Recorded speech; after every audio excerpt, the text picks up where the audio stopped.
Anyway, remember, testable material is going to go up through the end of today, and then I will kind of distribute the test to make sure that it's reflective of that. So, yeah, we should be good to go from that standpoint. I don't expect any calculations to be on there like on the quiz. That's kind of like a one-off kind of question, just kind of trying it out, see what you guys thought about it. But I actually don't care what you think about it, but that was a good question. I'd like to see how you performed on it. That's what I'm actually interested in. But so any questions from last week? We started with the neuro stuff. We were talking about different targets for our anti-epileptics to work. So for instance, we had phenytoin. That's kind of like, it's a pretty good like workhorse anti-epileptic for a good long time. Still is in some situations. What was the mechanism of action for phenytoin?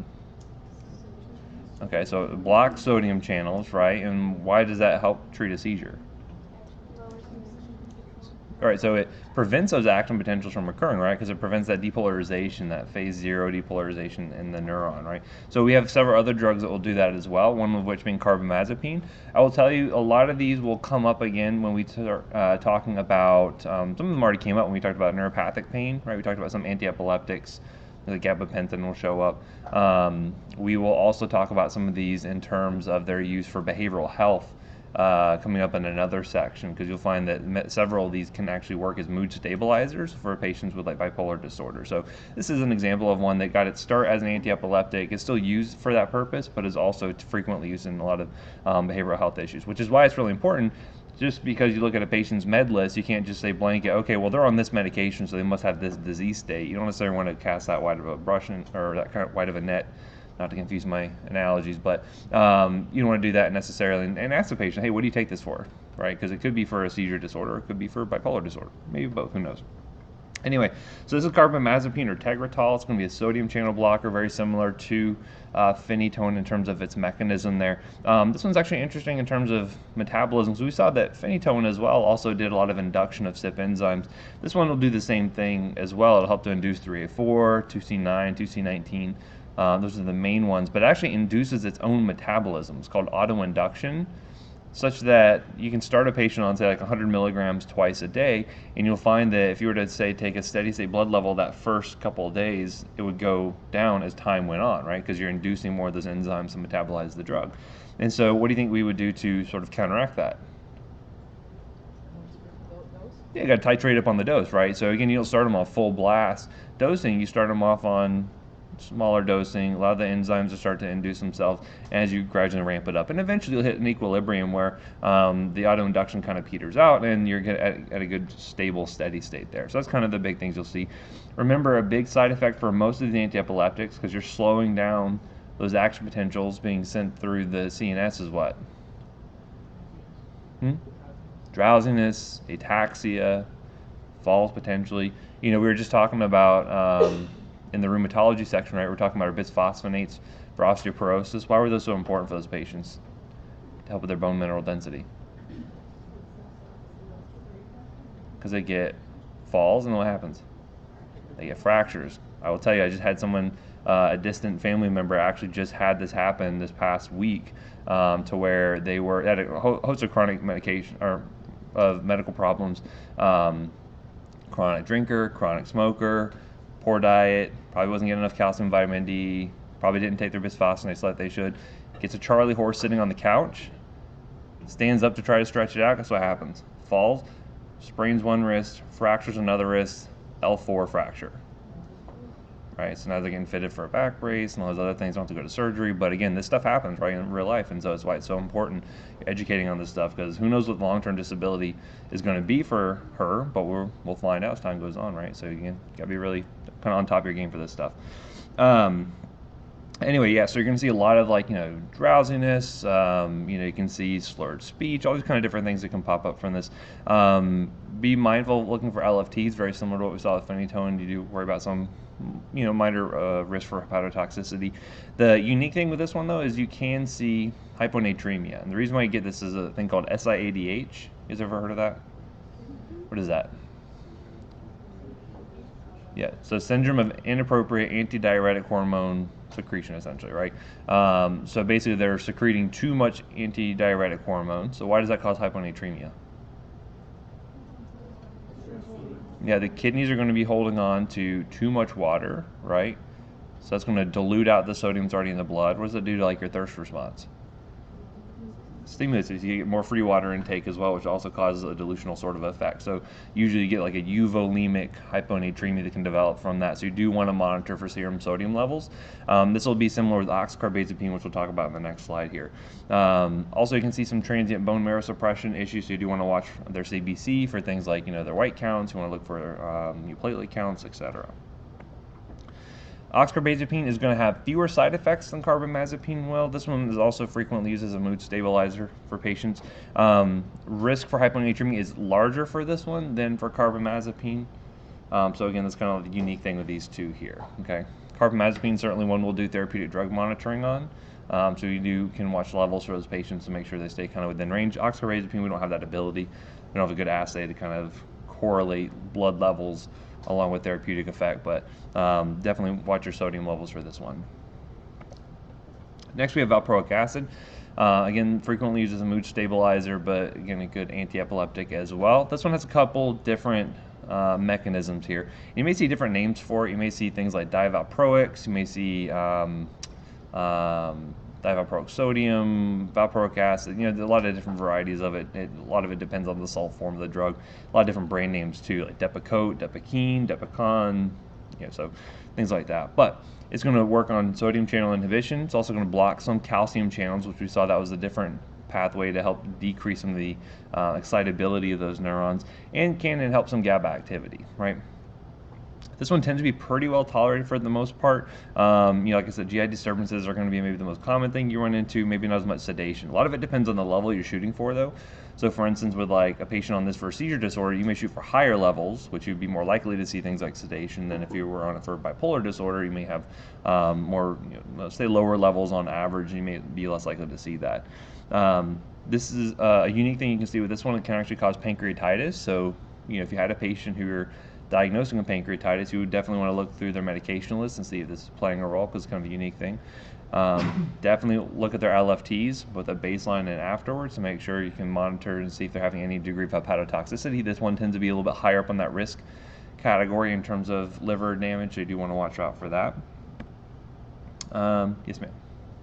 Since it has so many mechanisms of action, is it one of those jack of all trades, master of none, and not as efficient? It's pretty good. I mean, because it's by targeting different mechanisms, you get a little bit of synergy there, So, and that's the thing with a lot of these anti-epileptics. It's hard to have a head-to-head trial, like say, I'm going to compare phenytoin to valproic acid. Like, they don't do those kind of trials for the most part.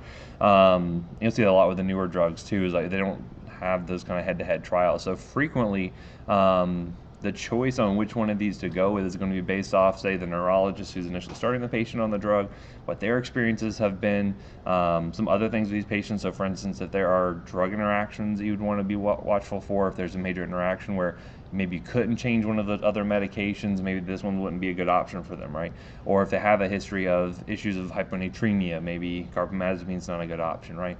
A lot of it is seeing what the patient, how they tolerate it, how effective it's going to be, and if that doesn't work, then you try something else, right? So there's not like, it's not quite like a dartboard where you're just kind of hitting something random. There may be some method to the madness, but in a lot of cases, you just see how they do with it and then kind of move on to something else. A lot of it has to do with side effect profiles, right? Because again, sometimes you may not know how effective it is, because if the patient wouldn't have had a seizure anyway, then I don't know if the drug's really working or not, right? So anyway, this one can inhibit CYP2C9, so the last, carbamazepine, phenytoin, CYP inducers. This one's actually going to be an inhibitor, CYP2C9, so we want to be watchful for that. It also interrupts this UGT pathway, and so this will be important when you start to combine multiple anti-epileptics together. So for instance, this can inhibit the metabolism of lamotrigine or Lamictal, which will come up in a couple of slides here. And so you have to make sure that you're adjusting their medications such that you avoid those issues. So for instance, if I have a patient who's on valproic acid and I want to add on Lamictal, which is not completely unheard of, I'd have to start Lamictal at, say, half the normal dose that I would, or maybe give it half as frequently, right? Instead of maybe twice a day, I'll give it one time a day to see how they tolerate it, right? Another unique thing with valproic acid is teratogenic. Many of these can be teratogenic, but this one in particular can be pretty bad in terms of it inhibiting folic acid utilization, leading to neural tube defects. Okay, so you do want to be very watchful for that. Make sure your patients are appropriately not going to get pregnant during that time frame. Either they're on protection or Especially if a patient's like, if you think about patients with bipolar disorder, they frequently have a hard time too with, say, risky behaviors and medication compliance and things like that. So they can be a really big risk for accidental pregnancies and things like that. So you have to consider things like intrauterine devices or, say, intramuscular long-term sort of injections, which we'll talk about more in the OB-GYN section. So little things to consider. Now your benzos, these are going to be really good for like acute treatment of a seizure, and very frequently, if I say for instance like a patient has a seizure out in the field, it's witnessed, and EMS arrives, very frequently this is the first medication they're going to get. Okay, so other medications like phenytoin, carbamazepine, they're good for like kind of maintenance. Frequently they're not going to be used for an acute cessation of a seizure, but these are going to be first line drugs here for this. Basically, benzodiazepines, they're going to help GABA bind more easily to the GABA A channel to allow more of that to flow in. Chloride, right? Remember, it hyperpolarizes those neurons there. So GABA just helps GABA to work better, essentially. Okay. You're going to find that these are very good at causing acute cessation of the seizures, but again, if you think about them in terms of their side effect profile, these act a lot like alcohol does. I mean, you can give patients a benzodiazepine and they look kind of drunk afterwards, right? How do patients act after a seizure anyway?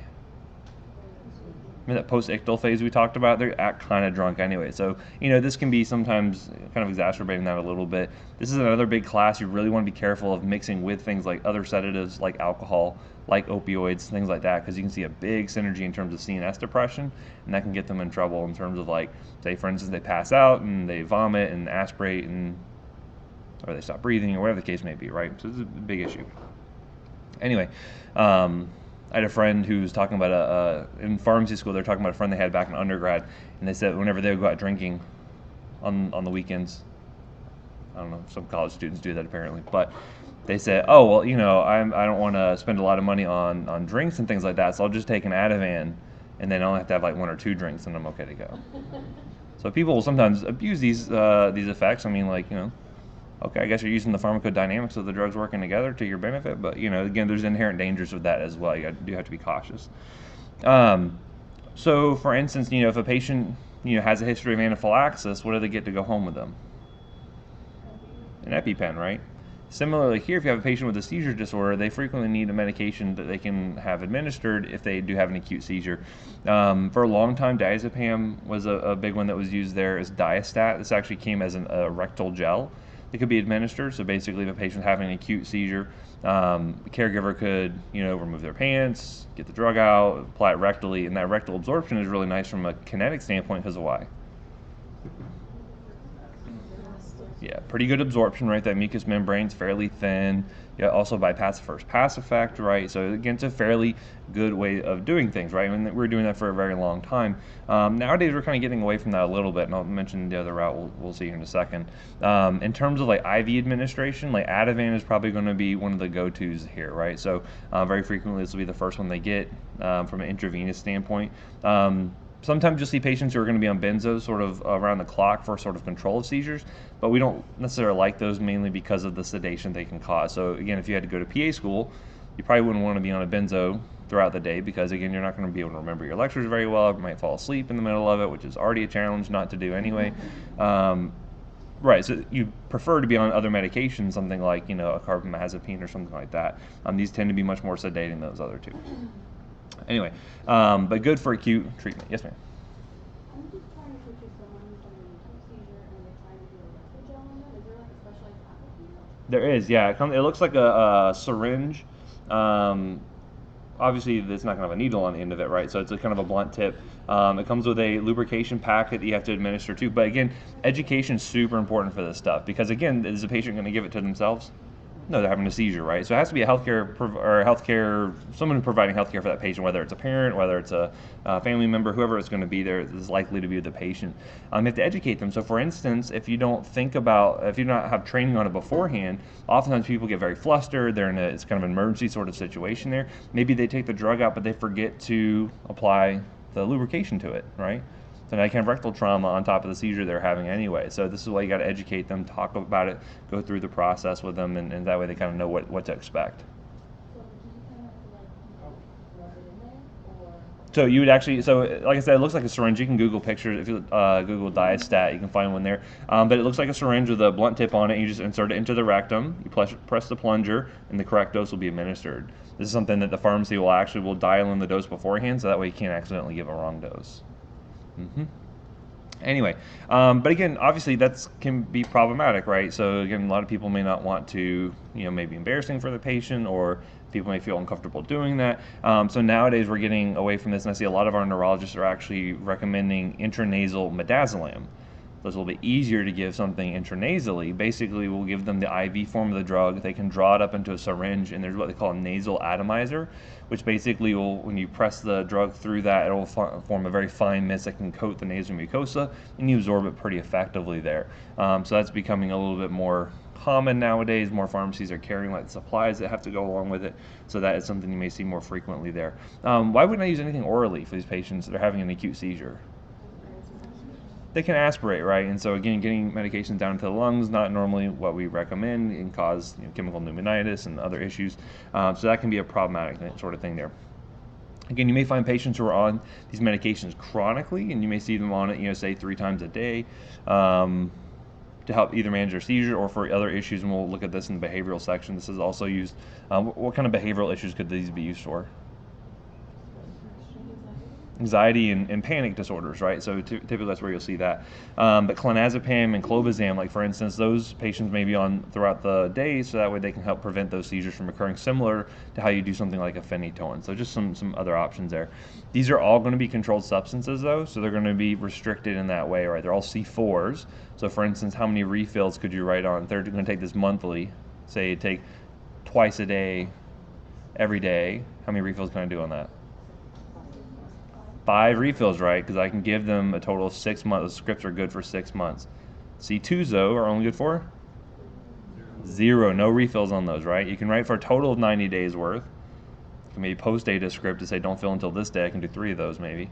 But again, 3 through 5, you got 6 months on those. So again, it's nice because they don't have to have the patient come back and get a new script every single month. That can be pretty problematic from that standpoint. So anyway, again, be cautious because if you mix these with other medications, it can be sedating. You will find some synergism there. Now, a lot of why you'd pick one versus another is going to be dependent on things like, do they get renally versus hepatically eliminated? Are they more fat or water soluble? For an acute treatment of a seizure, you think you'd want one that's more fat or more water soluble? Why water?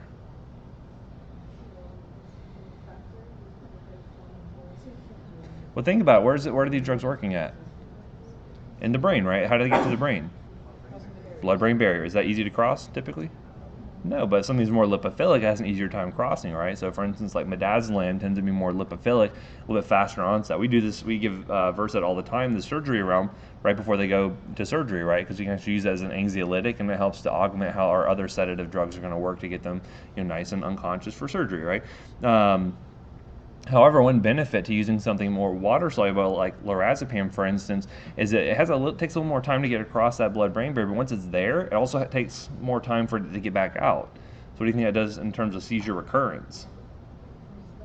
It goes down a little bit. So that's, again, why frequently, from an IV standpoint, Ativan's probably far and away the most common one you're going to run into, but certainly any of these could work. Versed, again, I just see more often from a surgery perspective, being used as an anxiolytic most often. We'll use Versed a lot intranasally in the ER. If they have say, for instance, a kid needs an IV, but they're really needle phobic and they're pretty apprehensive about it, we can actually give them intranasal Versed to kind of chill them out a little bit, so that way we can get the IV placed, right? So different ways you can use these medications here. And again, sedation is going to be the biggest adverse effect you're going to see with these. You do have to worry about the physical dependence that can develop with these, right? And we've talked about physical dependence with opioids before, right? What happens if you have someone chronically on opioids and you take them away all of a sudden? You're going to go through withdrawals, right? Now, with things like benzos, and we'll talk about the barbiturates as well, your brain gets used to having that extra GABA activity, and again, you get pretty tolerant to those effects over time. So if they're on it chronically, it's not just like, benzo as needed for seizures kind of thing. This is if they're taking every single day.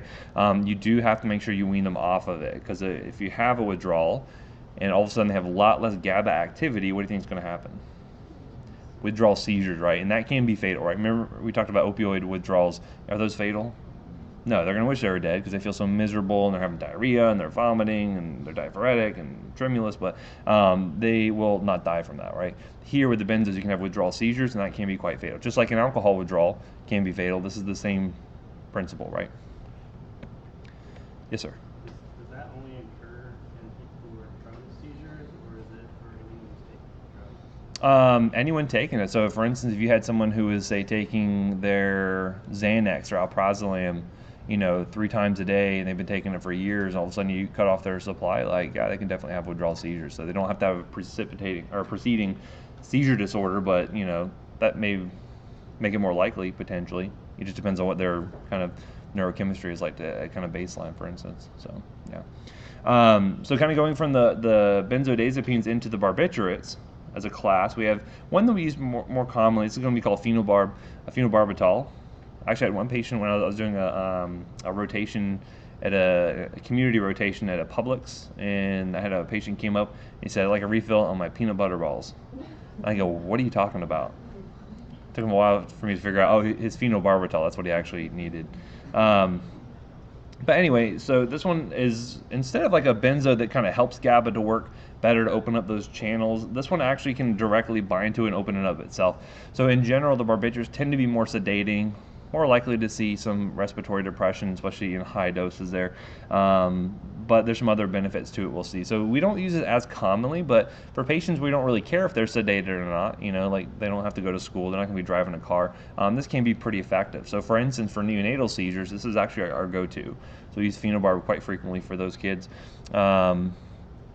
And again, very good for generalized seizures, just like the benzos are, but again, due to the sedation sort of side effects, they are, limited in use. So I'll see this for like older kids, for instance, if they're on like 4 or 5 other seizure medications and, they're still having trouble controlling it. Obviously the kid's not going to school, things like that. This might be an okay drug to start them on.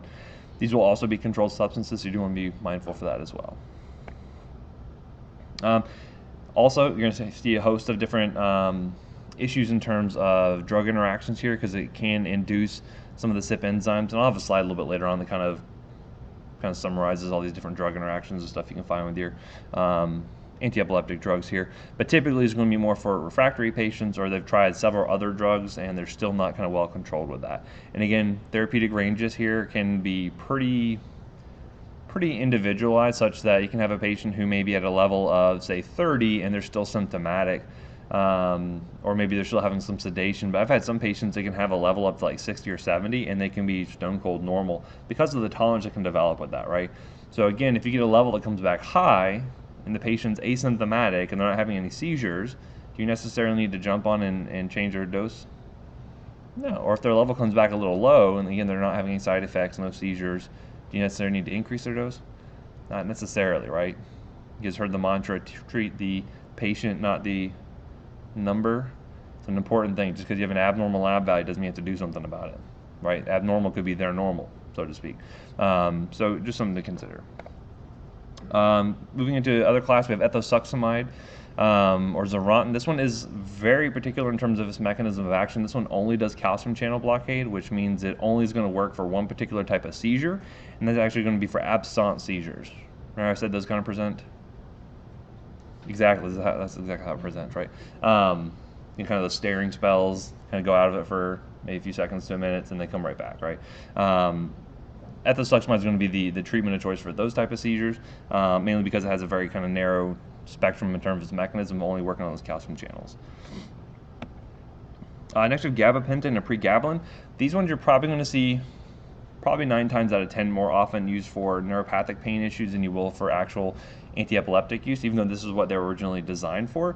And so you'll find that even though they kind of look like GABA, if you actually look at their chemical structure there, they don't actually stimulate activity of the GABA 8 channel directly. So they do some other things, like they have a little bit of calcium channel activity. They may also help to enhance GABA synthesis. So for instance, you would never use these for, say for instance, an acute seizure treatment, because they're not going to be nearly as effective as like a benzo would. But they could be good, say, used throughout the day in order to help maybe prevent seizures from occurring. Okay, and like I mentioned, they can help to kind of chill out those really painful neuropathic neurons, those nociceptive nerves. They're sending patients with, say, postherpetic neuralgia, or say they have MS or something like that. These can be pretty useful for those patients there. What's interesting though, even though these two are very structurally similar to one another, pregabalin actually is a C5, whereas gabapentin is not. So it does provide some limitations in terms of prescription for pregabalin. Gabapentin, though, I'm starting to see a lot more abuse of this medication here. You'll find patients can be on really high doses of this, and so it's not uncommon to be writing for, say, 300, 400, 500 capsules of gabapentin, depending on the dose and how often they're getting it. But I'm starting to see a lot more abuse of that. So some people are considering actually making gabapentin a controlled substance. So you may see that down the road. Next, you have lamotrigine. This one is, I'm starting to see this more often used for like adult patients who have like a new onset seizure disorder as sort of initial monotherapy. The main reason for that being is because this provides a little less sedation than you see with things like maybe carbamazepine or phenytoin, for instance. This has a couple different mechanisms, including some sodium channel blockade. It will actually inhibit glutamate release. How might that help a patient with a seizure disorder? It decreases the excitation? Yeah, absolutely right. So you have less of an excitatory glutamate being released, less excitation on the neurons. It can help to increase that seizure threshold, right? So a couple different things there. Remember, if you're adding this on with valproic acid, they do tend to interact with one another, such that VPA will help to decrease the metabolism of this, so you have to kind of decrease your dose. I will show you some examples of that. But if you were to add this on to something like an inducer, like carbamazepine or phenytoin, then you may have to actually increase your dose. So I'll show you a slide where it kind of compares those. The biggest thing to note with lamotrigine, and you can find this with other antiepileptics as well, but the skin reactions are going to be the biggest thing here. This one, when you think about drugs that can cause Stevens-Johnson syndrome and toxic epidermal necrolysis and things like this should be kind of high up on your differentials of drugs that can cause that. It's a pretty good board-style question if you to be asked to. Anytime a patient has any kind of like skin manifestation, if they have blisters, if they have new onset rash with this, if they have, it looks like their skin's starting to fall off, it's about skin sloughing off, right? It can affect the oral mucosa as well. You can actually see oral ulcers being kind of the first signs of this. They need to discontinue the drug and usually go in and get evaluated. It's things like Stevens-Johnson's, if not caught early and kind of managed supportively, can have a fairly high mortality, so you want to make sure you kind of catch that early, right? And so, say you have a patient who has a seizure disorder, they start to develop these skin reactions, they come into the ER, and you obviously want to discontinue this. Like, what do you do about their seizures at that point? You put them on something else, right? So it's not uncommon. Say, for instance, we have a patient, we actually had one of these, I think probably a year or two ago, who actually had legit Stevens-Johnson due to lamotrigine. We obviously had to discontinue the medication. And actually, they're on valproic acid as well. And the hospitals wanted to go ahead and continue the VPA, but actually did some research and found, yeah, valproic acid can actually cause it too. So it's hard to tell, kind of chicken or egg sort of thing there. So we ended up discontinuing all their medications. But again, now they're at risk for seizures. So it's okay to have something like an as-needed dose of Ativan for that patient, right? So you could say, oh, here, give lorazepam, PRN seizures that last more than 2 minutes or something like that. You can do something like that in order to help cover the patient should they have a seizure. Until you kind of get everything else kind of figured out from their medical management, right? So things to think about. Again, this one's going to be less likely to cause sedation than the other ones, which is why some people like this for, say, adult patients who need to go to work and go to school and things like that. Next up is Capra. This is going to be levetiracetam is a generic name here. This is becoming, I can't say because I don't deal with a lot of adult seizure patients, but certainly for kids, I'm seeing this used far and away. The most common sort of like monotherapy, new onset seizures, like this is a really good drug to start most patients out on. Actually works on the synaptic vesicle protein SV2A, which we find has some anti-seizure activity and also may help prevent neurotransmitter release of things like glutamate. So kind of a novel mechanism here. The nice thing here is it's like, in terms of side effect profile, it's very nice. It's like almost like giving water. Like you can give a ton of Capra to patients, you can give really high doses, and they really don't have a ton of side effects with it, which is good, especially for like school-age kids that still need to, be able to pay attention in class. Do be wary if they have renal dysfunction. You may find they can't clear it as well, so you want to monitor for that. One of the unique side effects though with this one is it actually has, in clinical trials, they saw it actually cause increased aggression. And this is actually especially in children, right? So again, sometimes hard if they're just being rambunctious, it's hard to tell, like, are they really being aggressive or not, but that's something they notice there. So for instance, like my 3.5-year-old, she just started taking to trying to pick up her sister, so she'll say, I want to catch the fish, and her little sister's running away from her, and she's like, I'm going to catch a fish, and she runs up behind her, and I just, like, picks her up and almost does like a Heimlich to her to like lift her off the ground. I'm just like, stop, like, what are you doing? Is that increased aggression or just play? Right? It's hard, sometimes hard to tell. She's not a Capra, so I can't blame that, right? Although I have to consider giving her some benzos sometimes. So please go to sleep. Just go to sleep. I'm gonna edit that part out. It sounds like child abuse. Anyway, so up next we have topiramate or Topamax. This one you'll probably see more frequently used for things like migraine prevention, migraine prophylaxis, which we'll talk about later on in this section. Again, this one has several different mechanisms here. Blocking sodium channels can help GABA work a little bit better. We'll actually block some glutamate channels like AMPA and kainate. So again, several mechanisms there. This one you do want to look out for renal dysfunction. Make sure that you adjust their dose if that is occurring, because it will not clear it as well. In terms of side effect profile, pretty mild for the most part. What's interesting though, this actually has a carbonic anhydrase inhibiting effect. Anyone remember what that blocking that enzyme did for us? Blocks reabsorption of bicarb.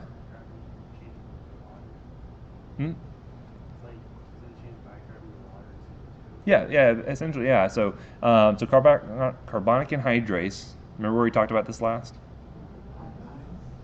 In the eyes, we talked about it for glaucoma. Where else did we talk about it? As a diuretic. Remember? Works in the proximal convoluted tubule, where you reabsorb a lot of that bicarb.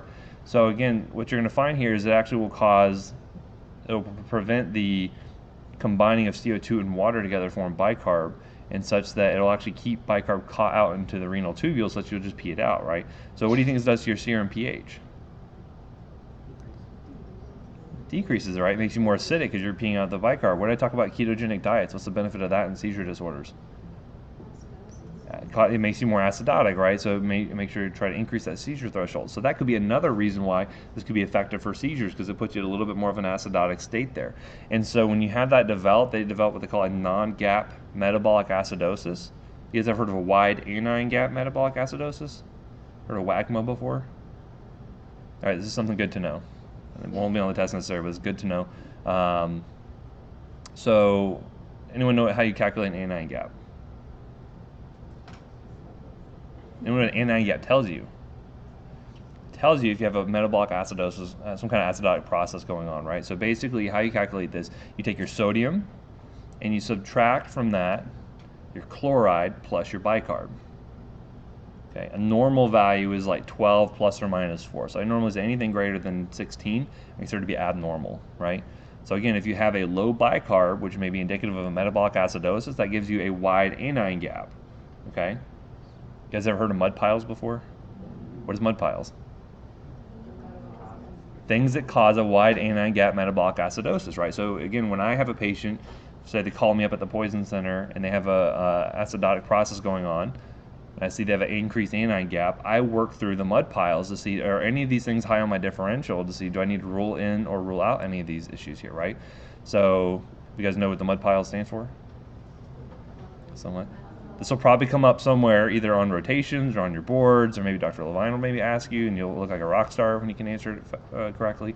So mud piles, M stands for methanol. You know what methanol is? Windshield washer fluid, right? People drink that, they can develop a metabolic acidosis, okay? Uremia. Uremia is pretty easy to look at. You just look at their BUN. If it's low, then it's not uremia, right? D, anyone know what that stands for? Diabetic ketoacidosis, right? So if their blood sugar is normal, then you know that's not it, okay? Anyone know what P stands for? Stands for paraldehyde, which is another chemical. Honestly, I've never even seen it, but they keep it in there to keep the mnemonic working, so I don't know, whatever. I, anyone know what that stands for? Isoniazid, which we use that to treat what? TB, right? Iron can also be included with that as well. It can also cause metabolic acidosis. L, lactic acidosis, right? So you can look at their lactate level, see if that's elevated or not. E, for ethylene glycol, which is radiator fluid essentially, that can cause another pretty significant metabolic acidosis. And then S, salicylates, right? So if you have an aspirin overdose, that could do it as well, right? There's also cat mud piles, so that includes things like cyanide, alcoholic ketoacidosis, and then a paint stripper called toluene, right? So obviously you can tell why I like it as a toxicologist, because a lot of those things are substance-based, right? A lot of them are chemical-based. This is why we can kind of work through that. If any of those seem likely, then we can do further testing to see if that's playing a role there, right? Anyway, so alcoholic ketoacidosis, sometimes you can see that has to do with carbohydrate metabolism in those patients there, because they're getting all their calories from alcohol versus actually carbohydrates and things like that. It can kind of disrupt things for sure. Anyway, so back off that tangent. So this actually causes a non-GAP metabolic acid. That's why I went off on that tangent in the first place. So because you're losing bicarb in the urine, you actually end up having an increase in chloride. So even though your bicarb is low, anyone know what a normal bicarb level is on a basic metabolic panel? Like 21 to 28, it depends on the lab you're looking at, but somewhere in that range typically. So if you had a patient who's on Topamax, and actually had a patient who had an overdose on Topamax one time, and they actually had a low bicarb, the bicarb was maybe like 16 or something like that, but their chloride had actually gone up due to the effects here, and so they had a non-GAP acidosis. We did the anti-GAP, but it was normal essentially. It was like 8 or something. So again, that's something you can see there. Also, this could lead to things like renal calculi, so you would want to be cautious with that. Okay. Anyway, this is why I have a hard time getting through all my slides, because there's so much to teach you guys. I want you to know it all, but it's hard to do, right? Anyway, so let's talk about drug levels, right? So we mentioned several of these you can get levels on, like carbamazepine, phenytoin, valproic acid. A lot of them you can get levels on. The barbiturates, like phenobarb, you can get levels on. It's important to understand like why you're getting levels, what we're doing with them. So for instance, if they're still having several seizures, then yeah, you can check a level to see like, are they actually taking it or not, right? We frequently have patients that say come in from out of town, come here because they want to go see the mouse or whoever, right? And then, say they forget their medications at home. Now all of a sudden they're non-compliant and they come in seizing. Guess what? We got to check the level. Guess what? It's going to be low. Or if we get the history that they have not been taking their meds, then we know that's the reason, likely why they're seizing at that point, right? What do you do at that juncture? Give them the drugs back, right? So again, if they were, say, on phenytoin and they ran out or they forgot it at home or the dog ate it or something like that, hopefully the dog's safe, but they're out of phenytoin, then you just reload them with phenytoin and they should presumably stop seizing, right? Other things you can do, if you are suspecting safety issues, they're having maybe an adverse drug reaction, check levels at that point. Make sure, though, that you're at steady state, though. If you check levels too early, what do they look, falsely high or falsely low? Falsely low, right? Because remember, you have to let those doses start to stack up on one another to get to a steady state. And how long does that take? 4 to 5 half-lives, right? So some of these things I know if I say over and over again, will eventually stick in your minds. But that one you'll probably never forget. Other things, if they have potential drug interactions going on here, or maybe some other disease state has now popped up, maybe influencing how they're processing the drug. Those are all things that consider checking levels for. But remember, treat the patient, not the level, right? So make sure that just because the level's a little high doesn't mean you have to do anything with it, okay? And if you're checking a level, make sure you at least are going to do something with it if it does come back truly abnormal or something, or you can at least make some decision off of that. Don't just check a level just to check it. If they have been therapeutic previously, there's been no change in their dose, no change in their size or organ function, and you're just checking it to check it, probably not a good reason, right? Because again, if it does come back abnormal, then you have to do something about it potentially, so something to consider. As I mentioned, a lot of adverse effects with these anti-epileptic drugs are mainly going to be CNS-based, so you're going to see a lot of dizziness, ataxia. They may be fall risk, especially if they are super therapeutic, meaning their levels are too high, so you want to be cautious with that. Typically, lamotrigine and valproic acid are going to be sort of the least likely offenders here in terms of causing significant CNS depression. Phenobarb, as I mentioned, much more likely because, again, it's directly opening those GABA channels such that you're going to have a lot of chloride flowing in, definitely causing a lot of sedation there. And then other ones, you can certainly see some atypical side effects, things like psychosis, confusion, depression. So these are certain things you want to watch for. As I mentioned, the dermatologic reactions, many of these can do this. So for things like carbamazepine, ethosuximide, those are all potentially can cause that. You want to educate on that. Lamictal or lamotrigine tends to be the most likely one to cause this, so you do want to be watchful for that. And again, lamotrigine actually has a black box warning on it due to the rashes it can develop and eventually turn into things like Stevens-Johnson's.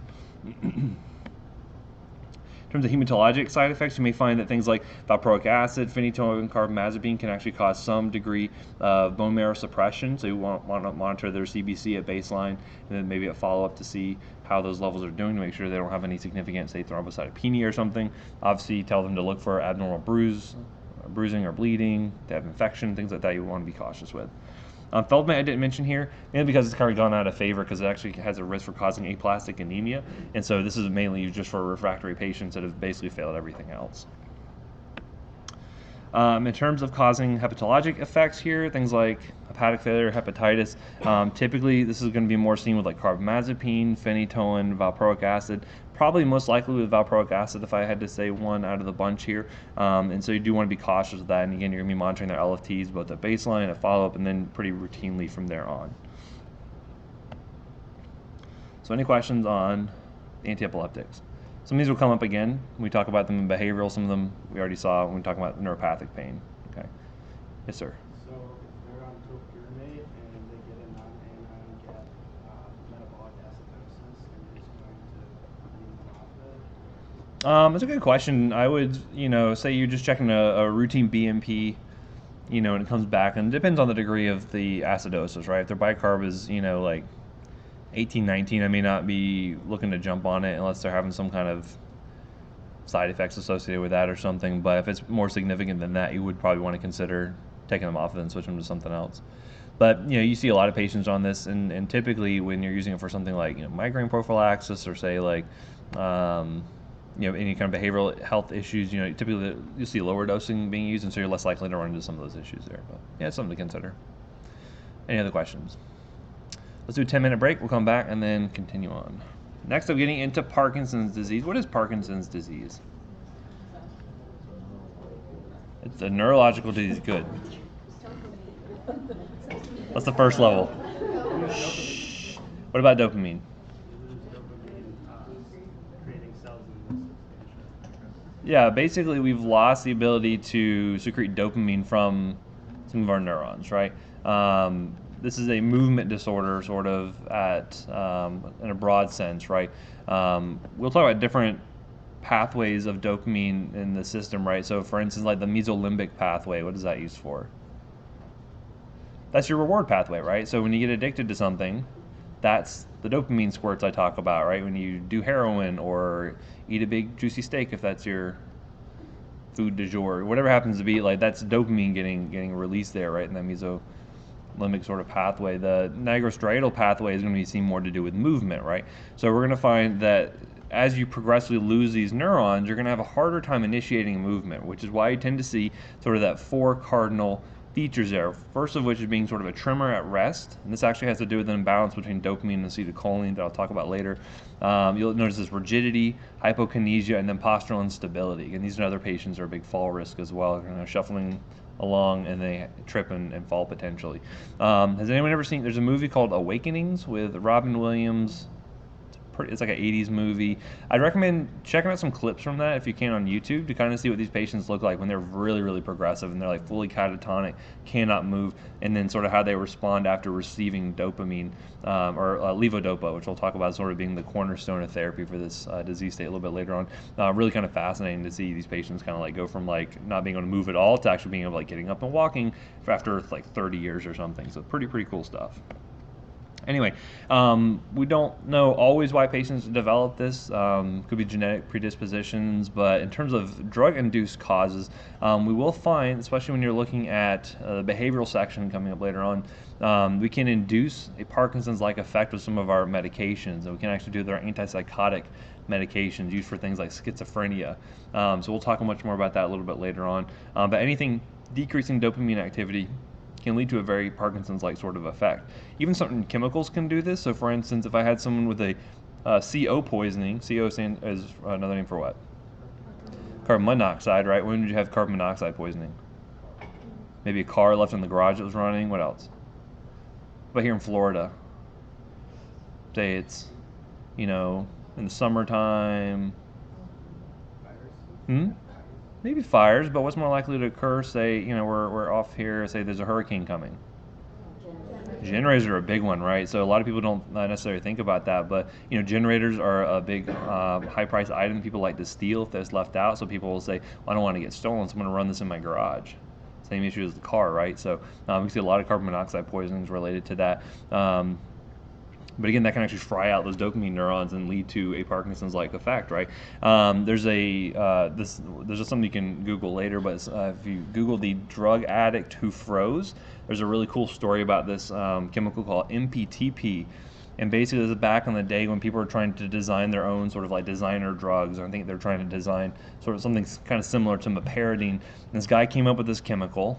And again, I would never trust myself to come up with a novel chemical and then take it. I'd probably give it to other people, maybe like PA students or something. But he actually took it, and then it basically, the chemical itself fried out all of his dopamine neurons in the nigrostriatal pathway, and he basically was found catatonic when police or EMS, whoever showed up, right? So basically, it gave himself Parkinson's from taking this chemical. The bright side of the story, though, is that they were actually able to identify what it was that caused that, and then they now use that to cause a like animal model of Parkinson's. So they were actually able to do a lot better research, because now we can induce a Parkinson's effect in these animals and find out, okay, well, how do these drugs work? You know, they could do a lot more research with that sort of thing there. So it's kind of a novel sort of story in terms of, you know, how we get to where we are today in terms of treatment. Anyway, as I mentioned, dopamine's a big thing here. We have two main types of dopamine receptors, D1 and D2. As I mentioned, this is sort of that the mesolimbic sort of pathway here. The nigrostriatal one's the main one we're going to see is going to be most important in terms of movement and causing some issues there. I'm not going to get really in depth in terms of the pathophysiology, but the thing I kind of want to point out on in terms of how this occurs is that, again, there's going to be sort of a balance here between D1 and D2 receptors here in the striatum, and there's going to be sort of downstream effects. Now, remember, GABA is going to be inhibitory or stimulatory? Usually going to be inhibitory, right? It'll stop whatever neuron it's acting on from firing potentially. And then you can have things like glutamatergic neurons would cause what? Stimulation, right? So there's a balance here between GABA and glutamate, such that when a signal that you decide, I want to move somewhere, I want to start walking to the thalamus, that eventually has to get transmitted over to the motor cortex, right? And that is what initiates those movement patterns. Correct? Everyone with me so far?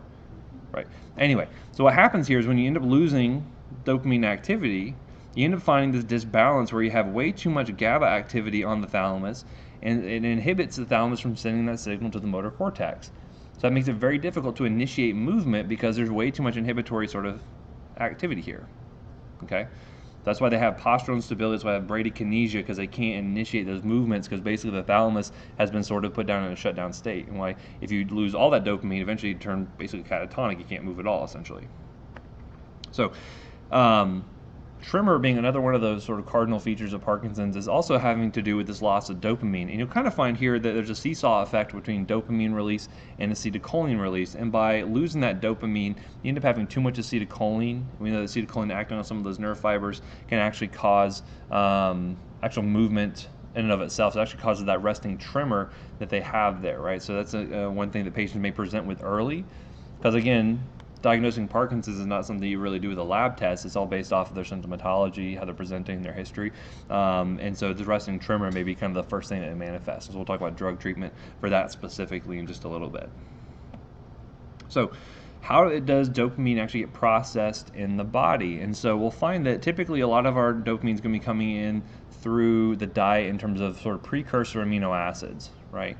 And so things like phenylalanine or L-tyrosine can come in through the diet and will eventually get turned into something called L-dopa.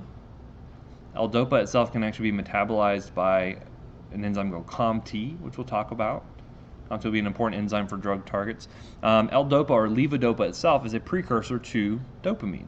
Dopamine can be released from these vesicles and cause movement to occur. There's going to be another enzyme we're going to focus on called monoamine oxidase B that is responsible for metabolizing dopamine. Okay. You'll find these enzymes will also come up. Have you done any behavioral stuff yet? Any depression stuff? We'll get there eventually. But you'll find that monoamine oxidase is also going to be an important enzyme for metabolizing other neurotransmitters, things like serotonin, norepinephrine, things like that. Because again, these are all chemically very similar to one another. It's called catecholamines. It's like norepinephrine, epinephrine, dopamine, serotonin. They all share similar structures, and so you'll find some bleed over effects in terms of the enzymes that will metabolize them. But the two I want to focus on for dopamine is going to be COMT and monoamine oxidase B specifically. Okay, and again, once that dopamine's out there, it can interact with those neurons and cause movement to occur, essentially.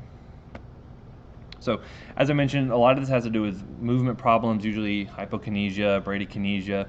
They get that pill rolling sort of effect that you can see there in their hands. A lot of different issues are going to pop up here. I'm not going to get into the diagnosis of it because, again, you get that in other classes. But also, other things you can develop here in the long term. You see things like incontinence, constipation. Why do we care about that in a patient who maybe can't move around a lot and they have incontinence? What can that lead to? Skin breakdown. You get decubitus ulcers that can develop there. What else? UTIs, right? What effect does UTIs have on an elderly person's mental status? Yeah, it's like, okay, are they just like delirious, or is it because of an infection? There's all kinds of problems that can develop from this. So you really want to be trying to identify this early, because again, the best thing you can do is identify early, so that way you can maybe try to save those neurons as long as you can. Because again, can I just like replenish those neurons super easily? No, once they're gone essentially. So, and again, sometimes it may be misdiagnosed as something else in these patients here, which is why it's so important to get a good, accurate history. And again, especially if there's any kind of genetic predisposition in their family, that may also kind of clue you into it a little bit as well. Okay, so our goals here is try to help maintain their functional capabilities as long as possible, and then try to prevent these kind of long-term complications from occurring here. So in terms of our non-pharmacologic therapy, there isn't a ton here, but certainly things like speech therapy, exercise, all these things can be really useful. Because again, if you have a hard time initiating movements, then dysarthria, dysphonia, things like that can be very difficult to talk for some of these patients here. We actually we had a joint program we did between some of our Nova PA students with the speech language pathology program, and did like a little seminar with Parkinson's patients to talk about medications and stuff like that. And you can definitely tell like a lot of them were very slow in terms of their speech. It took a lot of effort to get things said for some of the more progressive ones. And so you'll definitely find that speech language pathology can be a big help for some of these patients here. And there's also some surgical things which I'm not going to really get into. The pharmacologic management, though, we're going to focus on both early and then sort of later, more complicated treatment for Parkinson's disease. So to look at our early treatment here, we're going to find that there's a couple different types of drugs we can use in terms of neuroprotection, meaning they can hopefully help to keep those neurons working for longer, prevent that degradation. And then we'll look at some treatment just for symptomatic management that we'll get into. Okay, so I'll talk more about these in detail as we go forward. So early on, we can find that either by replacing dopamine, so by giving something that mimics the effects of dopamine, it doesn't require the neuron to produce its own, can hopefully help stave off the need for both levodopa to get started. Because again, usually once these Parkinson's patients get started on levodopa, that's kind of it. They're going to be on that typically for the rest of their lives for the most part. So you're kind of trying to increase the amount of time before they have to get started on that. We'll talk about why that is a little bit later on. But basically, by either replacing dopamine or by preventing the breakdown of it, right? So by preventing the breakdown, why would that help? Just more dopamine there, right? So again, we like to be as efficient as we can, so if I can just keep more of that dopamine around, it's going to be more available, more likely to cause those movements. And so again, these can both help out with both the symptomatic management of this, help them with their movement disorder, but it can also help to keep those neurons healthier for longer. I'll talk about specifically with monoamine oxidase B. Normally here with dopamine, it gets broken down into these metabolites, including H2O2. What is that? Hydrogen peroxide, right? And that breaks down into reactive oxygen species.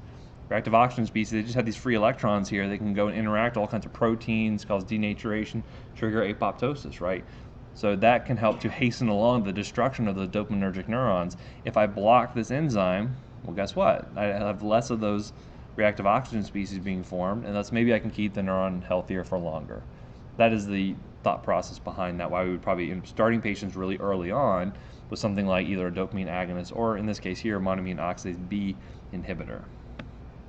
So for neuroprotection, we'll talk about the MAO-B inhibitors first. Now, we'll also talk about monoamine oxidase inhibitors for treatment of depression later on. Those are going to be non-specific. They work for both A and B. These ones here specifically just work on the B isoenzyme, okay? So we have a couple here. We have selegiline and then rasagiline. Both of these are going to be basically preventing that breakdown of dopamine. We have more of it available. It will help that with symptomatic management and hopefully prevent the breakdown of those neurons, right? What's interesting with selegiline, this one's actually gets metabolized to an amphetamine derivative. Amphetamines themselves actually stimulate dopamine release from the neurons. That's why they're so addictive as well, is because they can actually stimulate that. So for instance, if you were to actually test a patient, your urine, do a urine drug screen, because maybe they're acting may have altered mental status or something like that. You may have grandpa show up with amphetamines in his urine. And like, boy, grandpa, what are you even up to lately? But again, looking at the medication list, you can actually figure out, oh, actually, that's what it is. Actually, that drug that he's on for his Parkinson's gets broken down into that. Grandpa doesn't like to party. He's got Parkinson's, right? A lot of these you're going to find, anytime you're messing around with dopamine, you're going to find issues of things like agitation, insomnia. The orthostatic hypotension can be another big one here, right? And why may that be problematic for these patients? They get up, they get dizzy, they fall, right? And already they're having bradykinesia, and they can't catch themselves. That can again put them at increased risk for that. So again, these are things we want to be really cautious with. Rasagiline is going to be less likely to, it doesn't actually get metabolized into those amphetamine derivatives, so that may be better from like a blood pressure standpoint. We'll see the same UDS sort of cross reaction, things like that, but fewer side effects, but maybe not quite as effective as selegiline will be.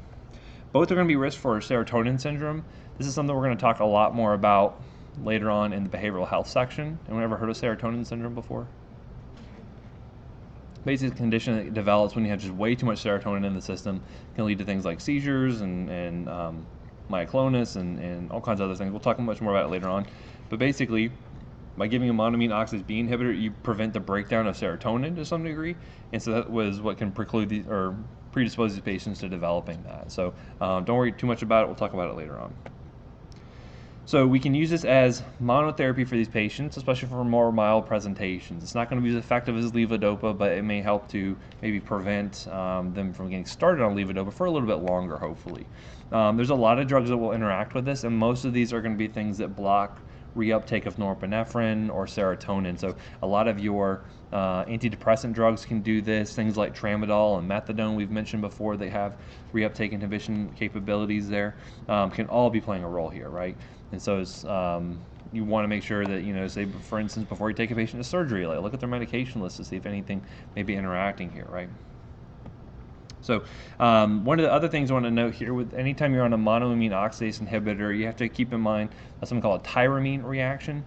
Tyramine is something that is found in some foods, and that if you ingest a lot of these foods, you can prevent the breakdown of that getting turned into things like norepinephrine and serotonin, and that can actually lead to a serotonin syndrome kind of reaction. Okay, so you get hypertensive, tachycardic, diaphoretic, altered mental status. It can be pretty problematic, can lead to seizures in some cases here. So the foods that are high in tyramine, call these the bougie foods.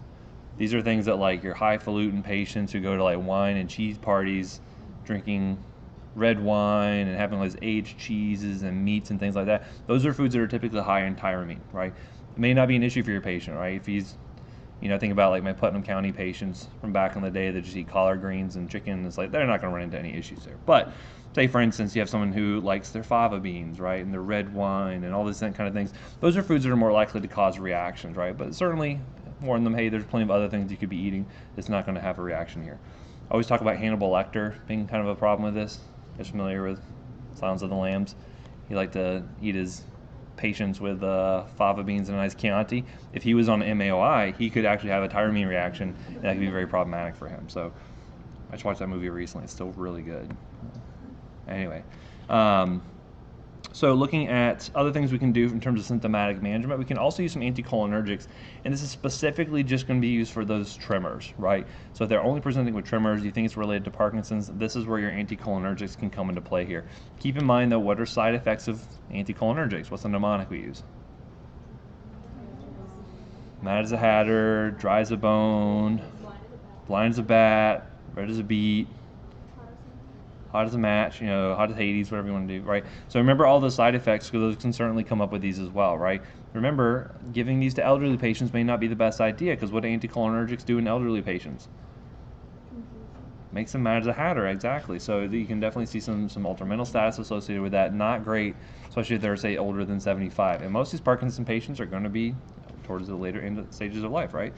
So a couple of drugs we have to prevent the extra acetylcholine activity include things like benzodiazepine, trihexyphenidyl, and actually diphenhydramine can do this as well, right? Histamine, antihistamine, we've talked about its use in other places as well, but the anticholinergic properties can be useful here, okay? What are some other big side effects you think you would see with like diphenhydramine? Sedation, right? So again, that's something else you'd want to be cautious with in terms of using it for these patients here. These will come up again when we talk about treatments for acute side effects of antipsychotics, And again, this will be the same exact process. Anytime you have a decrease in dopamine activity, you have a reciprocal increase in acetylcholine that can lead to things like tremor, acute dystonias, and things like that. Anticholinergics are going to be the treatment. So another drug we can use here called amantadine or Cimetril. This has actually some amphetamine-like activities that help actually stimulate some dopamine release. Also is a little bit anticholinergic and blocks some glutamate activity at the NMDA receptor here. This is typically used for just symptomatic management really early stages of Parkinson's disease. It may help in some cases for patients who are on levodopa, some dyskinesia that can develop there. For the most part, though, you will find that tolerance will develop, so it doesn't retain efficacy forever. Some patients are going to find that it doesn't necessarily work for them anymore. And you'll find that with a lot of these Parkinson's drugs, that as it gets more progressive, many of the other medications just don't work as well, and so you'll end up having to switch them over to levodopa at some point. To get into the dopamine agonists, so these are going to be drugs that instead of blocking the metabolism of the dopamine, they just replace it essentially and just act directly on those receptors anyway. They kind of get broken down into two types. We have ergots and then non-ergots. You know what an ergot is? It's a fungus.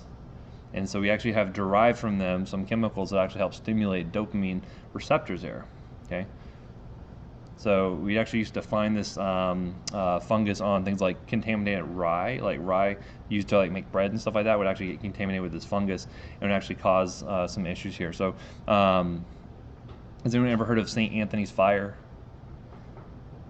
Kind of an interesting story that kind of drives home what these drugs do. So back in the day, this is probably like medieval times, like peasant times and stuff, they would have this rye, these patients would have, that would get infected with this rye, with this ergot fungus.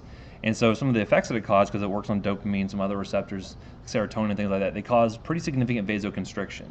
Okay, we'll find some of these actually pop up when we're talking about treatment for migraines as well a little bit later on. But they cause significant vasoconstriction. That includes like on distal, ends of the cardiovascular system. So like the fingers and the toes, they would get very vasoconstricted. What does that do to oxygen delivery to that tissue? Decreases it, right? And how do your fingertips feel when they don't have any oxygen going to them? Feel like they're on fire, right? Because again, the tissue is starting to necrose and get gangrene, infection, all kinds of bad stuff. So they would have this thing, they feel like their limbs are on fire essentially from this rye that was contaminated with ergot fungus. And so they said, well, this must be, because they didn't have really good science back then, right? So they said, this must be a religious affliction. I must have done something to deserve this curse or whatever the case may be. And so they would say, well, let's go on a pilgrimage. We'll go to St. Anthony's Cathedral and we'll pray there, and then we should be fine. So what happened was they would go on this pilgrimage, they get away from all the infected rye, and guess what would happen? They get better. So by the time they got to the end there and they prayed, and then all of a sudden, like, wow, I'm fixed. That's what the story is, at least. So that's why we call St. Anthony's fire is related to that. And basically, though, it's this rye that was infected with this fungus. Upshot of that is that we did get the ergots from that, and those are actually some useful chemicals that can work on these dopamine receptors here. You will find that it doesn't work as effective as levodopa, but it can help maybe prevent these patients from needing it for a little bit longer potentially there.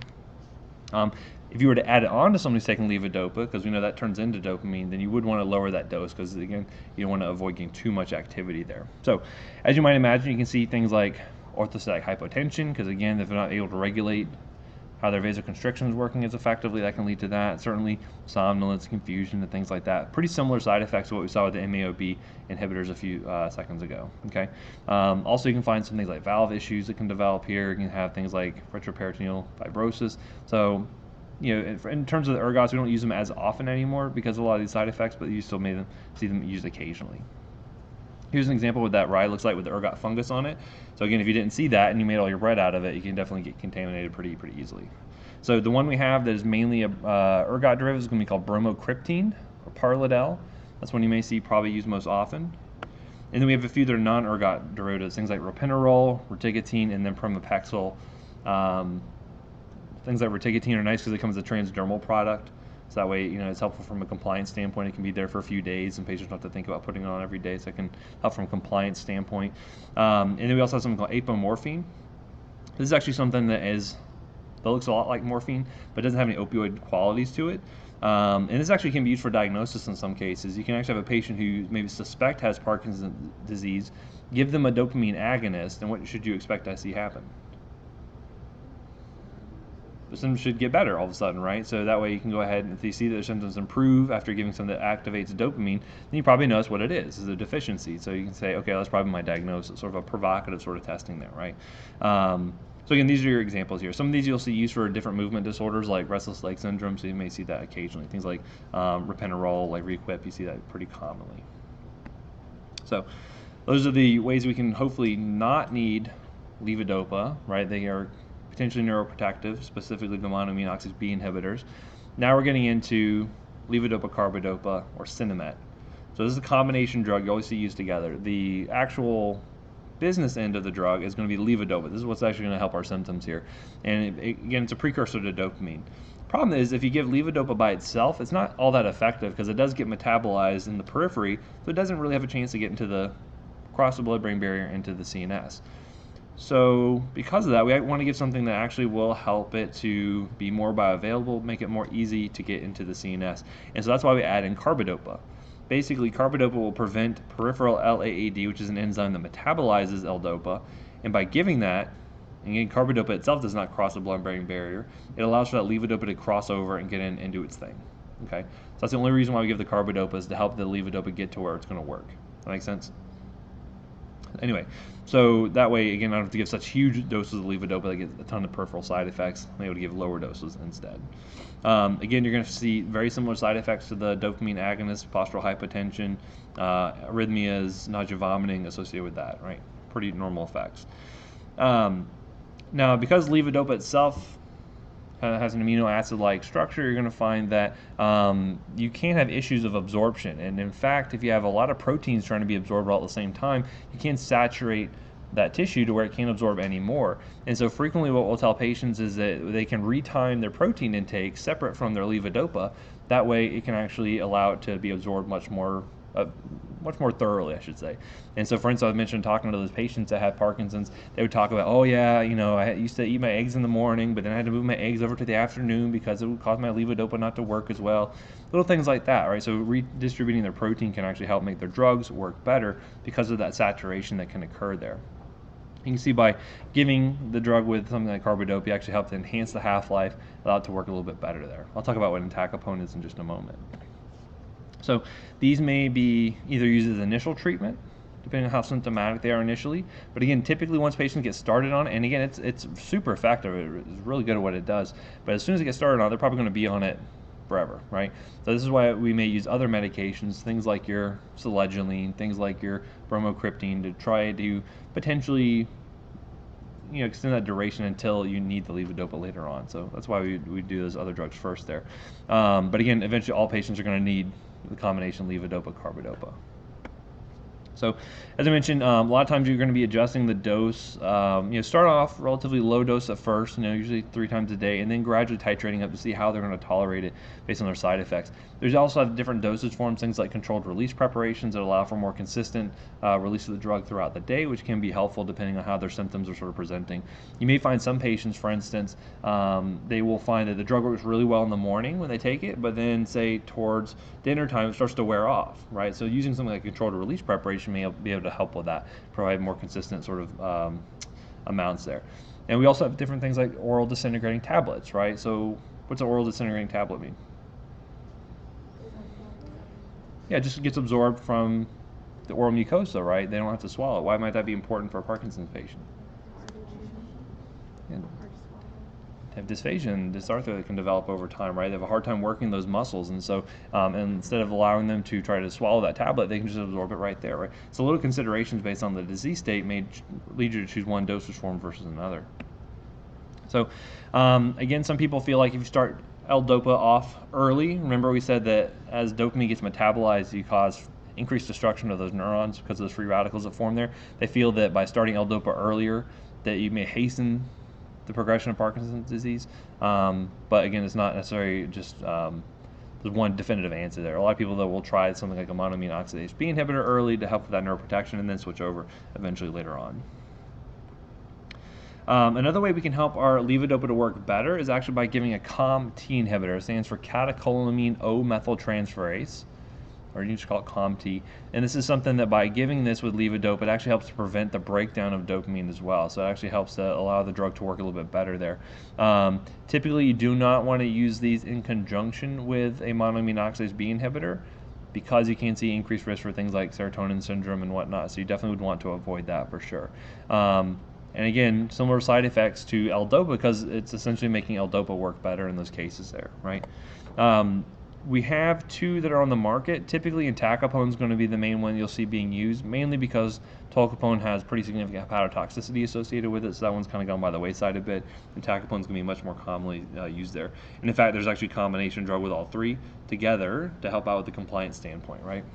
Because again, these patients that just have Parkinson's disease, maybe not. Maybe they have diabetes, and they have hypertension, they have Alzheimer's, they have all other things that are going along with that, where you're going to see that their medication regimens can become quite complicated. And so again, anything you can do to help out compliance is going to be good.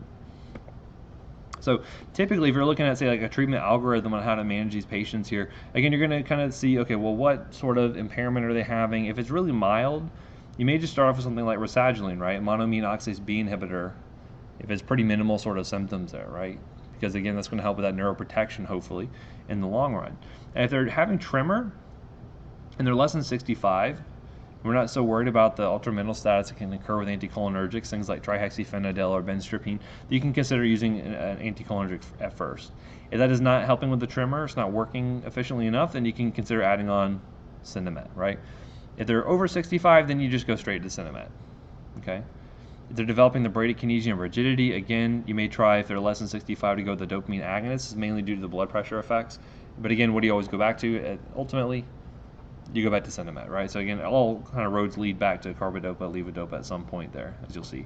And again, depending on if they're having a lot of postural instability, gait issues, again, physical therapy is going to be a big help with this. So you definitely want to make sure you're getting those other non-pharmacologic methods kind of involved as well, right?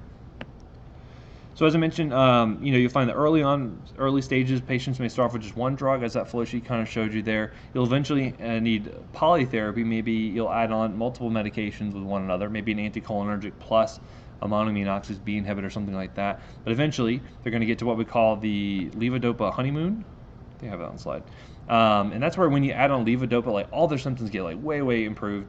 They feel much better. But again, they're going to be on that drug forever at that point, because eventually all the other drugs will lose efficacy over time as those neurons get more and more sort of degenerated, and eventually you're just going to be on monotherapy with levodopa by itself for the most part. So you'll find that ultimately patients will end up there at some point.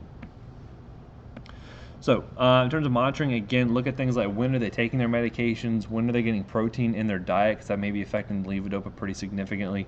And again, looking for things like adverse effects, look for non-adherence. At some point they may just say, well, I feel worse from the medication than I did from, say, the Parkinson's. Maybe they don't want to take it. These are all things you want to assess with these patients here.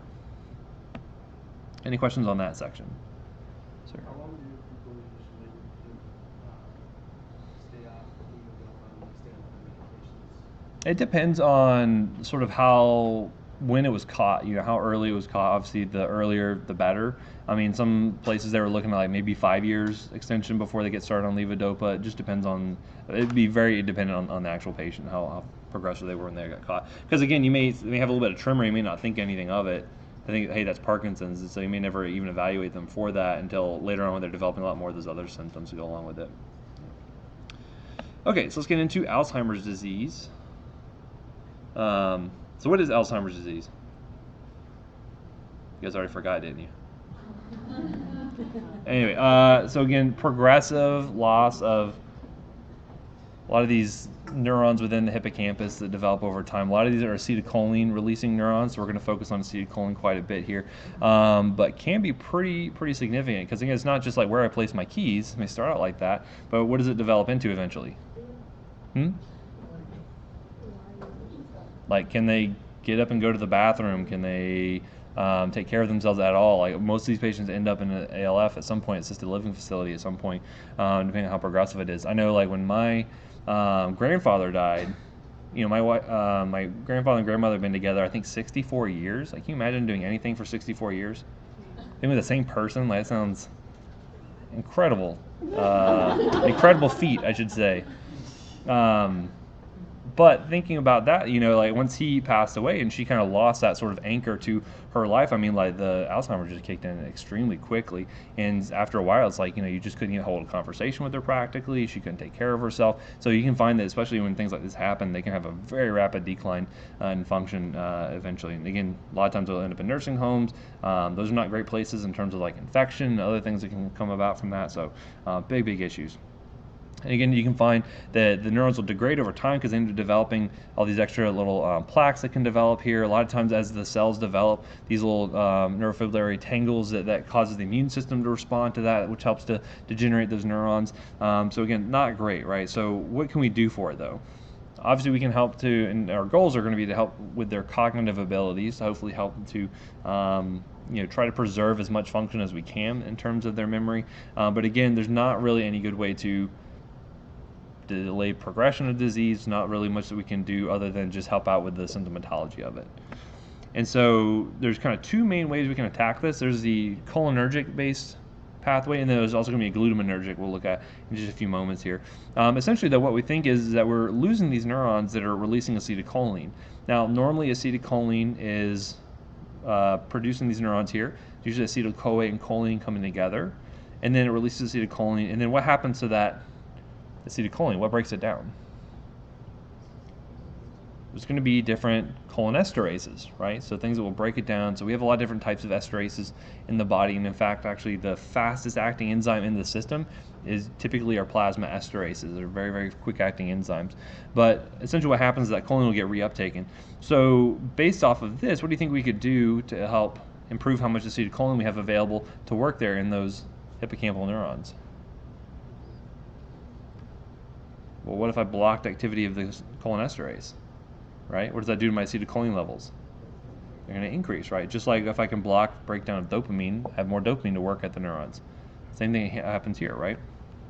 So essentially what we'd see in, say, a normal brain versus one that has Alzheimer's, you're going to be losing those neurons, and such that if I can give an acetylcholinesterase inhibitor, I'm going to have more acetylcholine around, such that I have a little bit more close to normal sort of activation of those postsynaptic neurons, right? So that's kind of the goals and what we're going to be shooting for there. Typically, you're going to find that we have different isoenzymes of cholinesterase, such that ones in the brain may not work the same as ones elsewhere. Remember, though, what kind of side effects you can see from increasing acetylcholine levels, right? Remember we talked about the cholinergic effects in the body. So as we increase the effects on the parasympathetic nervous system, what kind of side effects could you see?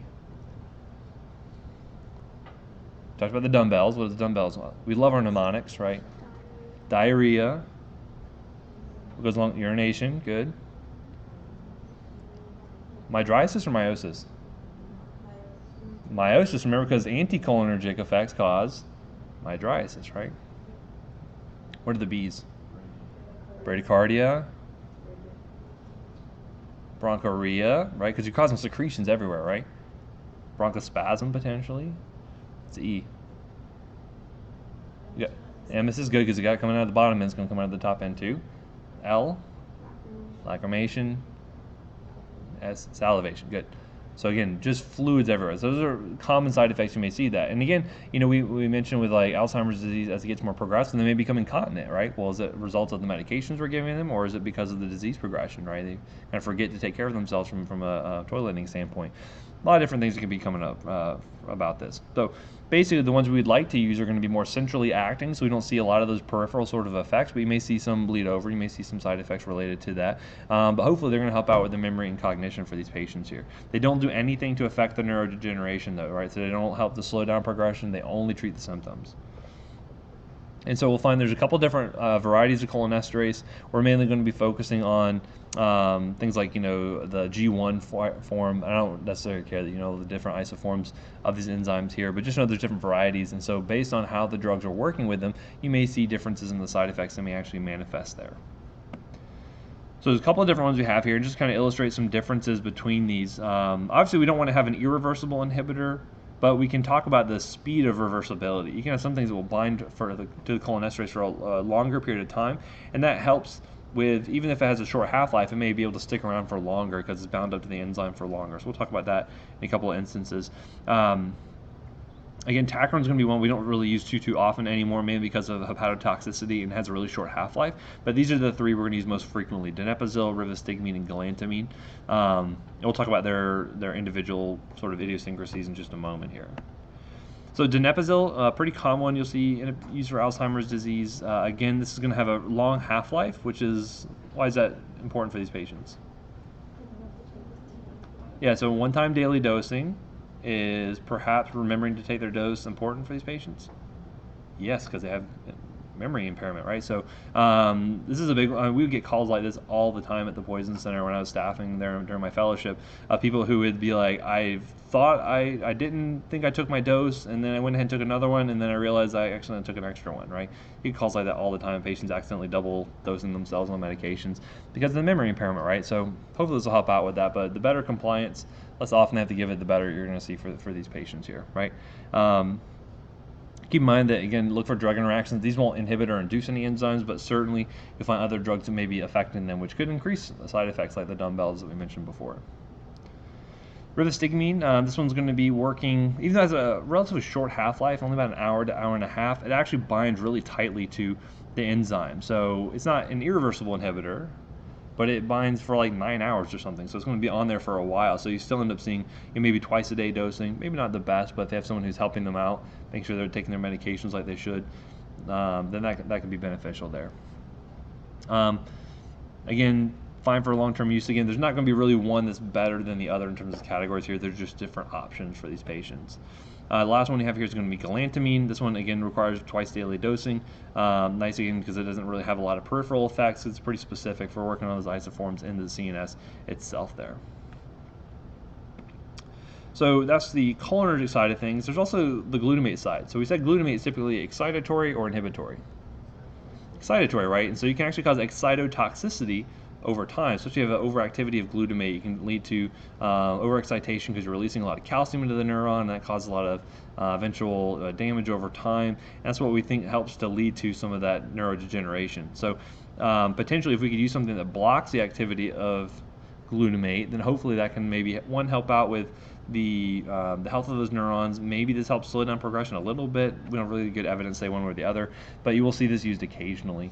And so this is an NMDA antagonist called memantine or Namenda that is used typically for more moderate to severe Alzheimer's disease. Maybe the anticholinergics or the acetylcholinesterase inhibitors are not working quite as well anymore. You may add this on for those patients there. Pretty well tolerated, not a ton of side effects like you would see with the acetylcholinesterase inhibitors. But again, how we're thinking this works is that normally glutamate would be released and causes things like calcium to flow into the cell, which causes more oxidative stress. So if I block that with something like memantine, then I prevent that stress from occurring and then potentially could keep those neurons around for longer. That's why we may consider adding it on to one of those acetylcholinesterase inhibitors. Again, looking at this nice single daily dosing because there's a nice long half-life from that standpoint, not a ton of side effects in terms of its interactions with other medications, anything like that. And again, we don't really know is it neuroprotective or not, but it's a consideration. Any questions on that? Forgot my interstitial slide, but that's okay. So let's say that the test material is going to end up through Alzheimer's disease. But if you forget, there's the video. You can go back and review if you need to, right? I'm going to start talking about headaches and see how much I get through in the next 10 minutes or so. Is everyone okay with that plan? Good, because I don't really care either way. I'm going to keep going regardless. You can stage a walkout if you like. You just have to watch it online later. So anyway, but yeah, I'll restate that. The test material will go through the first section up through Alzheimer's disease. This will be on the next test. All right. So anyway, headaches. Why do we get headaches? Besides your pharm class. They listen to me for 2 hours a week. You're paying for it. Like, is it vasoconstriction or dilation? So when talking about migraine specifically, we'll talk about how vasodilation is kind of a big problem here, and I think I have a picture of that. We'll talk about the different breakdowns here. When I say migraine with aura, like what does an aura mean? Yeah, it's sort of like manifestation, sort of prodromal symptoms patients will develop before they develop the migraine itself. That'll become important in terms of them using some of the abortive therapy we're going to talk about later on, so kind of keep that in the back of your mind there. But usually they'll get like halos around lights, or they'll have just kind of a funny feeling. They'll kind of know themselves and say, hey, I know a migraine's coming on. So talking about migraine specifically, some of the big issues you run into here is that you'll end up developing this vasodilation. The vessels will kind of get very opened up there, and that will cause pressure on things like trigeminal nerves and other nerves there in the CNS, and basically end up seeing this kind of wave of depression that kind of progresses throughout the CNS, causing a lot of the typical symptoms of migraine, mainly being pain. What else kind of goes along with migraine we see commonly? Nausea, vomiting is huge, right? So again, typically you're going to be looking at treatment for both of those together as we progress along. So if the issue is having these blood vessels being very dilated and causing pressure on that nerve, well, how could I treat that? I give a vasoconstrictor to kind of clamp down on that and then help relieve the pressure. So that's essentially what most of our migraine medications are going to be doing, right? So we're going to try to have a vasoconstrictor help with that. What do you think might be a problem with using a vasoconstrictor? High blood pressure, right? Or what can that lead to potentially? Stroke, MI, yeah. So there's lots of problems that can develop from this. So we'll talk about those instances as they come up. So obviously with these patients here, a lot of our goals are going to try to be in terms of decreasing their frequency, and then once they have a migraine, helping to relieve symptoms as fast as possible. Because are these pretty debilitating for patients that get migraine? Sometimes, yeah, they can be quite they can take you out of commission pretty heavily. I remember when I was in undergrad and I was living in the dorms, we had this one RA who anytime she had a migraine, she was basically like for the next like 48 hours, you just could not knock on her door. The door lights were off, no sound, no nothing, because she was just so sensitive to every light and sound that came along that she was just done. Right? You couldn't even go to class for like 2 days at a time. So our goal is here to try to relieve those symptoms once they're occurring, and then hopefully prevent them from happening in the first place. What kind of non-pharmacologic things can we do for these patients? A dark room, yeah, maybe put them in a nice environment, but maybe to prevent it from occurring in the first place. Well, again, sometimes if you can look for triggers or look for trends of things that may help to lead to them having the migraine in the first place, right? Certain stressors cause this. We'll try to identify and remove those stressors if possible, or look for new behavioral techniques to deal with those. So I like to have them keep a headache diary so that they can go back and see, is it certain foods that are triggering, is it certain stressors, things like that, right? Starting to sleep and rest and regular exercise, all these things that you should be doing too as a busy PA student, because again, most people tend to forego that and they forget that, oh yeah, I need sleep. I had one student who was struggling many years ago, and I said, well, he failed one of my tests, and I said, well, what happened? And he was like, I don't know. I was like, well, are you getting much sleep? He looked like he'd not been getting much sleep. He's like, no, I went to bed at about 5. The test was at 8:30. I was like, oh my goodness, like you got no sleep. He's like, yeah, I almost slept through it, but my roommate knocked on the door and woke me up for it. I was like, okay, well, why don't you try getting some sleep? He said, okay, I'll try that. And then the next test, he like aced it. I said, what happened? He's like, I got 6 to 8 hours of sleep a night. It's amazing. This is the best thing ever. I'm like, yeah, and water is wet. Like, right? You think these things are common sense, but oftentimes when you're in a stress state, you don't realize that kind of stuff, right? Anyway, common things that will trigger this, things like alcohol can do this. Think about caffeine too. Caffeine normally does what to your blood pressure? Usually elevates it, right? So if you have a withdrawal of caffeine, what happens? Those vessels can dilate, and that can lead to a migraine. So a lot of caffeine withdrawal typically is associated with headaches. Things like MSG, tyramine-containing foods, like we mentioned on that list before, all these things may be potential triggers here. And certainly environmental triggers. I'm probably an environmental trigger for some of you, so that's the way it is, right? I want to strong smells can be a big one as well. Something to consider is that when women become pregnant, certain smells will kind of change for them in terms of what triggers them. So certain things, like when my wife became pregnant, she just could not tolerate anymore, and so I had to actually change what I ate in some cases because I just could not have the food in the house because it would just cause her to have a migraine. So it depends on the situations there. It was worth it not to give her a migraine. Let me tell you what. Anyway, so in terms of the pharmacologic therapy, again, there's ways we can either try to prevent the migraine from occurring, or there's ways we can treat once the migraine's already here, right? So typically, who do you think we get more preventative treatment? Probably people have frequent migraines, right? So they have more recurrent migraines, and yeah, they probably need to be on some sort of preventative therapy there versus sort of the acute management. We're going to see is just going to be if they're actually having the migraine currently. And this may be something where patients are presenting to the ER or the urgent care in order to get treatment for it, which you may be handling, or they may have scripts for it that they've taken home. They know they're going to have a migraine again. They can take it home before maybe coming in if they still need to. So in general, if we can administer this earlier, the better. It's always going to be better for the most part, especially if they have auras, because that typically will give them a warning that it's coming in, that they can go ahead and take something before then, and that way help maybe prevent the symptoms altogether in some cases. But earlier is better for the most part. And keep in mind that the medications we have don't do anything for the aura. They're just going to experience that regardless. It's just mainly to do with the pain there. Typically, the more often you're going to use your medications for migraines, the more often you use them, eventually that can lead to medication overuse headaches in and of themselves. So we try to limit it no more than 2 days per week, and we'll see some other big side effects with these medications as well. So typically, what do you think are kind of the easiest things to give if you have a headache? Aspirin could be one. What else? NSAIDs like ibuprofen, Aleve. A lot of patients have already tried something before they come to see you. Like, so if you're working in the ER, you need to ask them, what have you already taken? Okay?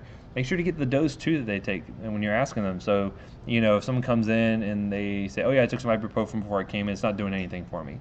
You say, well, how much did you take? And they say, I only took 200 milligrams. For an adult patient, is that a whole lot? No, they're probably underdosing themselves, right? So you could potentially give them more ibuprofen to get them a full therapeutic dose, potentially, right? So these are questions you want to ask for themselves. Do you think Tylenol is going to work kind of by itself? Probably not for like a true blue migraine. It may be a useful add-on, but it's not typically going to be good enough on its own. A lot of times, though, we'll give patients Toradol, which you mentioned before, right? It's a really kind of good go-to IV NSAID. And so we'll do Toradol for these patients quite frequently, especially if they have not had an NSAID prior to arrival, okay? So if they say, oh yeah, I took ibuprofen 2 hours ago, I probably would not give them Toradol. But if it's closer to 6 hours, and I say, okay, Toradol might be reasonable for those patients there. Generally, we're not going to use opioids if at all possible. Rarely do we need to. Usually our other medication would be pretty good at preventing that. And then the nausea vomiting you have to think about too. And we've already covered the GI drugs, so I can kind of just briefly mention these here. Remember that these patients are going to be frequently nauseous. Do you think you want to take anything by mouth? Not frequently, right? This is why we oftentimes use either parenteral routes or maybe even things like the rectal route if it's available. For instance, like promethazine or Phenergan has a suppository available that you can administer, and that actually helps to relieve that without having to use the oral route. But certainly things like prochlorperazine or compazine is a common one that's used for nausea vomiting due to migraines, metoclopramide, but certainly you can't go wrong with Zofran, right? So it's working as a serotonin antagonist. Block that serotonin effect on CTZ, the chemoreceptor triggers on to prevent that nausea vomiting there. Also, these are really handy because frequently a lot of the medications we use to treat the migraine, they cause nausea and vomiting in and of themselves, right? So you're going to want to have these on regardless. So it's not uncommon for a patient to present with a migraine. They're probably going to get a liter of fluid, probably going to get a dose of Toradol, you're going to get something for nausea vomiting, and then potentially something for the abortive treatment, which we're going to talk about probably next time if I had to guess. So when we come back next week, I think, after your test, then we'll get into the ergots and the actual abortive treatment for those migraines. Yes, ma'am. So the acute treatment, was that more for like in-house at a hospital, or was that also if you were like sending them home in terms of the nausea vomiting meds? Like, could you send them home with the Zofran, like a sublingual? Yeah, it's perfectly reasonable. So you can send them home with something if you have a feeling. That's another thing you'll find with these medications, that depending on how long the duration of action is, recurrence of migraine after the fact can also happen, right? So you don't want them to have to come back to the ER just for that. So maybe give them a script for some Zofran. Maybe give them, a script for, some, not Toradol because they can't administer that themselves, but maybe, a little bit heavier NSAID or something like that potentially, for sure. Yeah. Any other questions? Anything that might come up on the test with up through Alzheimer's? Nothing at all. Let me check the board to see if there's any questions there. Okay, you must have all asked them already. Yes, sir. Are there any calculations? Probably not, but I'll let you know beforehand if I decide to be extra mean to you guys. Any calculations? Maybe like some calculus or something. Maybe I'll do like some. If you can do some differentials, it'll be good. Terry Parody, or whatever, how it's the first 30-something amino acids of PTH. Mm-hmm. So The it doesn't teriparatide? act like PTH though, right? Right, it's kind of counteracting it, so it's able to sort of interact with the receptor without specifically, because again, it's part of that negative feedback loop, right? So it is able to sort of trigger the parathyroids to think, hey, we have enough that's already being released, so it'll kind of decrease further release of PTH. Okay. by that way, without acting like it, because it's not the full, acid sequence. Good question. Anything else? If not, I will see you all next week.